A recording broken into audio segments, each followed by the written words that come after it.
Normal. What does that word mean? From my view, it's meaningless. We live in a world where people are accepted for their ethnical backgrounds, sexual orientations, physical limitations, and so on. But then there's me, someone part of a spectrum of those who think differently and yet in some ways the same.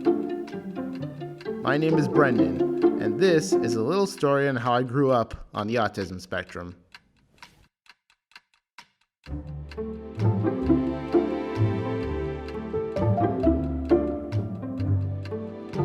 As of 2018, 1 in 66 children in Canada are diagnosed with autism. As for me, I was diagnosed when I was 3 years old in 2002.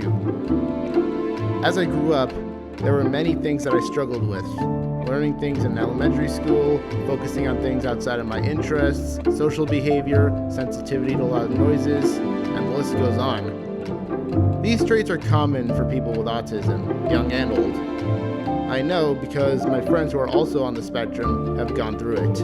I would say self-doubted myself a lot. I would always I have anxiety disorder, so when I had so much anxiety, sometimes I would always I'm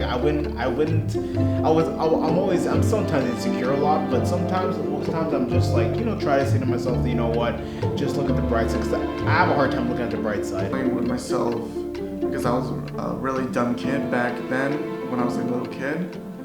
I would just literally jump a lot and moan a lot, which is kind of weird. Picture, I used to ask my dad all the time for help to show me how to draw a picture. But then over the years at Spectrum, I got better at drawing those images. I've had those experiences growing up, plus other odd behaviors like hand flapping. In 2016, I joined the Saturday Morning Club at Spectrum Productions, and it changed my life. I'll be honest, I had never heard of autism until I was 16, nor that I had it. I knew I acted differently than other people, but I couldn't understand why. I believe the reason for that is because until recently, there haven't been many depictions of autism in media. In the last 2 years, there have been 2 shows that have shown the positives and negatives of having autism, Atypical and The Good Doctor. These programs are very personal for me because the protagonists have traits that I relate to. While Sam Gardner from Atypical can come off as a stereotype, I can't deny that I relate to what bothers him and his level of interests.